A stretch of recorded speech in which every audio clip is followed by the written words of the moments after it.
আওয়ামী লীগ স্বাধীনতা চেতনা বিক্রি করতো, আর এখন এনসিপি একটা দল খুলে তারা চেতনা বিক্রি, জুলাই আগস্ট চেতনা বিক্রি করতেছে। আপনার এই সমন্বয়ক তাদের প্রধান নেত্রী ছিল, তাদের ভিতরে কয়জন শহীদ হয়েছে, ছাত্রদলের কয়জন শহীদ হয়েছে।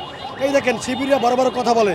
দেখেন ঢাকা বিশ্ববিদ্যালয়ের ছাত্রদলের শিবিরের সভাপতি সে আসছে, সে কিন্তু ছাত্রলীগে পোস্টে ছিল। ছাত্রদল প্রত্যেকটা নেতাকর্মী প্রত্যেকটা এক একটা পয়েন্টে ছাত্রদলের সাধারণ শিক্ষিতের সাথে দেয়াল হয়ে আন্দোলন সংগ্রামে সর্বোচ্চ ভূমিকা করছে। সেই 18 তারিখ থেকে ওদের স্বপ্ন পূরণে পাশে থাকতে পেরে আমরা গর্বিত।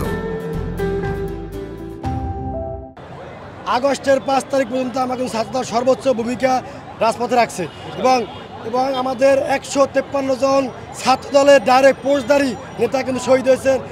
আমাদের সারা বাংলাদেশে দ্বিতীয় শহীদ হয়েছে কিন্তু ছাত্রদলের ওয়াসিম।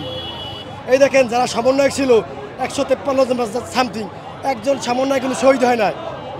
দেখেন এখন তারা আওয়ামী লীগের মতো তারা আওয়ামী লীগ স্বাধীনতা চেতনা বিক্রি করতো, আর এখন এনসিপি একটা দল খুলে তারা চেতনা বিক্রি, জুলাই আগস্ট চেতনা বিক্রি করতেছে।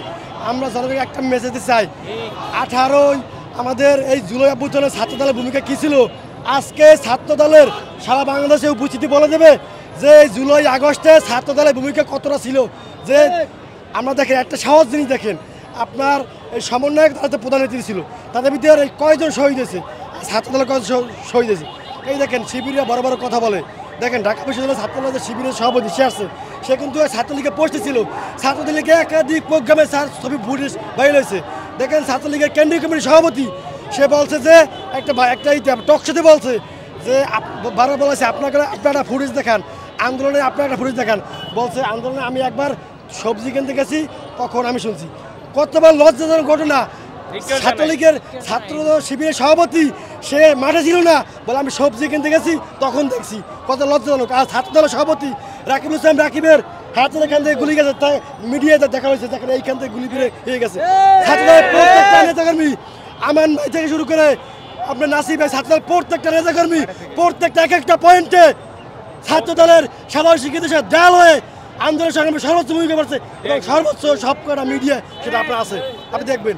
এখন সবাই বড় বড় কথা বলা যায় ভাই, আরে প্রমাণ নিয়ে কথা বলেন।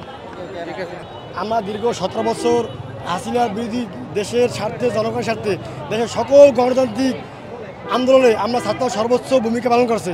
তারই ধারাবাহিকতা 2024 সালে ছাত্রদের কোটাবিরোধী আন্দোলনে এ পর্যায়ে 18 তারিখ যখন নৃশংস হামলার শিকার হয়েছে সাধারণ শিক্ষার্থীরা, তখন কিন্তু তার কেমন নির্দেশ দিয়েছে ছাত্রদলের সাধারণ শিক্ষার্থীদের পাশে থাকতে হবে। For more updates, follow us on Facebook, subscribe our YouTube channel, get the latest update on www.daily-sun.com.